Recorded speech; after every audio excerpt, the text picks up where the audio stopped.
Hello everyone, welcome along to John's blog, the Monday edition. Oh well, into Tuesday, obviously, as is usually the case. Um, I'm a wee bit late in actually getting this recorded because I just started watching this new show on Netflix called Obliterated. I mean, I'm 2 episodes into it. Uh, it's crazy. It's got everything. And I highly recommend it. You know, it's the stupidest thing you'll ever see in your life, but as far as entertainment is concerned, it's like Arnold Schwarzenegger's True Lies, you know, mixed in with, you know, everything that's sort of flamboyant about 80s action movie sort of thing, you know. But it is good, and there's a lot of eye candy in it for both girls and boys, you know. So it's really good. So Obliterated on on Netflix, and so as usual, this will just be a sort of a wee discussion that I'm going to be having with myself, and my painting, and the cushion, um, and whatever comes into my head, and I hope that's okay with everyone. Um, so I was thinking, but I was actually genuinely thinking earlier on about different places where uh, I've played as a musician in over the years. Now, not and as a solo artist, as a singer, you know, on my own. I've been on thousands of thousands of venues, but it's strange because like for I think maybe the first 10 or 15 years of life as a musician, as a singer in a band, with Emerald and Ashanti and Testament and all the other, you know, bands that I was in, you know, back in the early days in the 80s and 90s. I think we only maybe played in around about, you know, maybe 6 or 7 you know, different venues over over 15 years.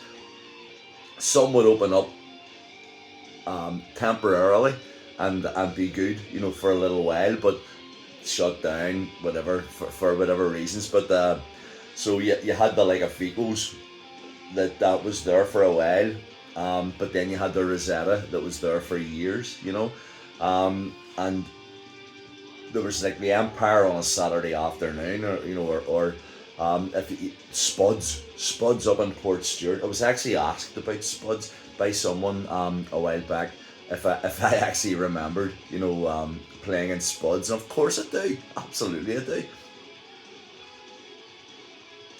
It was a strange venue.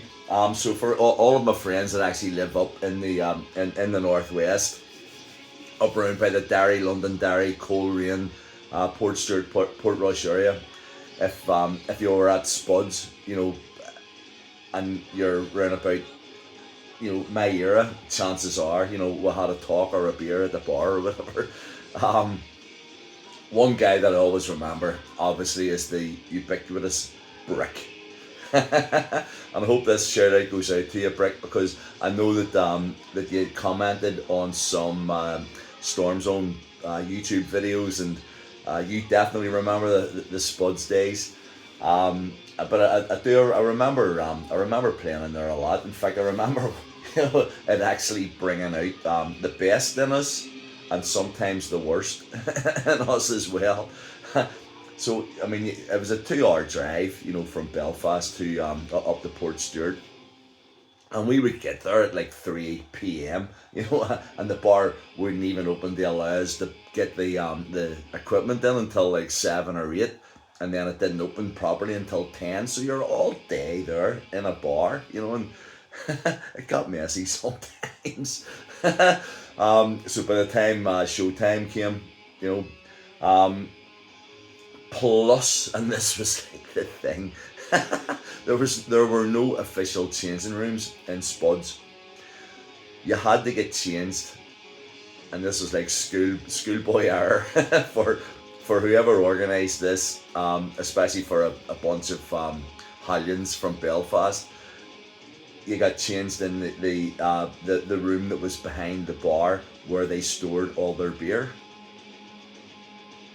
and there it was, you know, and and it wasn't a matter of actually sort of drinking more, because you had plenty to drink anyway, in the bar, in the front bar, while you're waiting for the back bar to open, sort of thing. But man, we filled our bags and took stuff home with us. And next day, the owners of Spuds must have went in backstage and went, my God, did we sell out of Carlsberg and Harp and pint bottles of and luckily for them, they kept their spirits somewhere else. So whenever we had any whiskey or vodka or Bacardi or anything, but generally speaking, especially in the Den of Thieves days, we used to go back to the Scout Hall with easily, 40 or 50 bottles of beer on top of what we got paid. And that was always there was always a sort of a thing about that, because you actually only got 60, I think it was 60% of the door, or 200 quid, whatever was highest. So you had someone on the door, like right from the start, and hoped for a big audience. And then you wouldn't get the 200 quid, you'd maybe get 300 if there were more in. But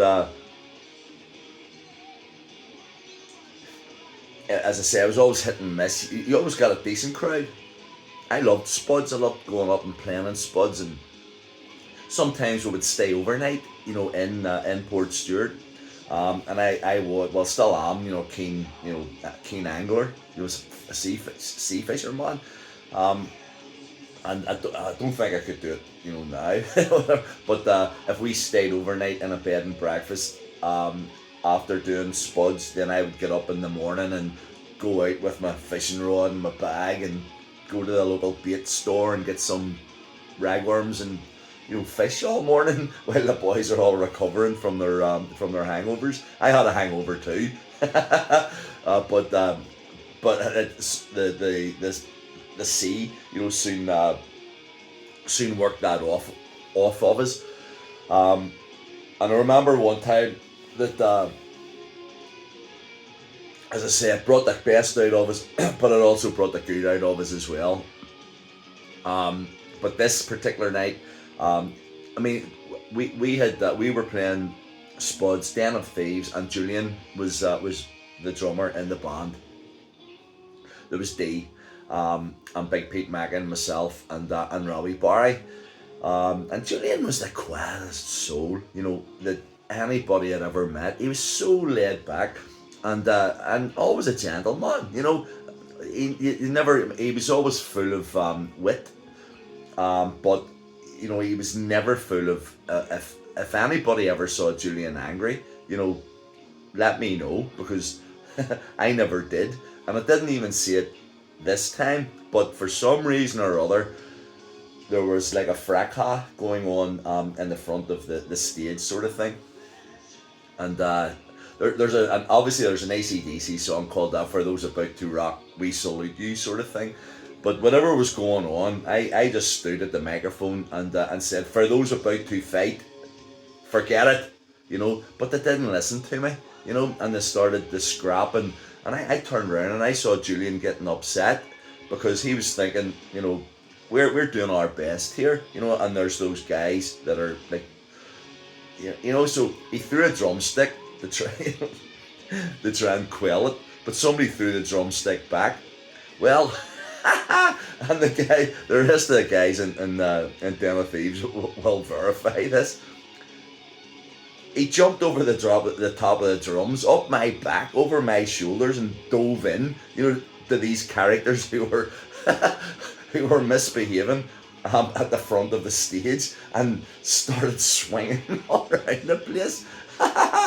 And if it had been me, or had it been Dee or whatever, you would have expected it, because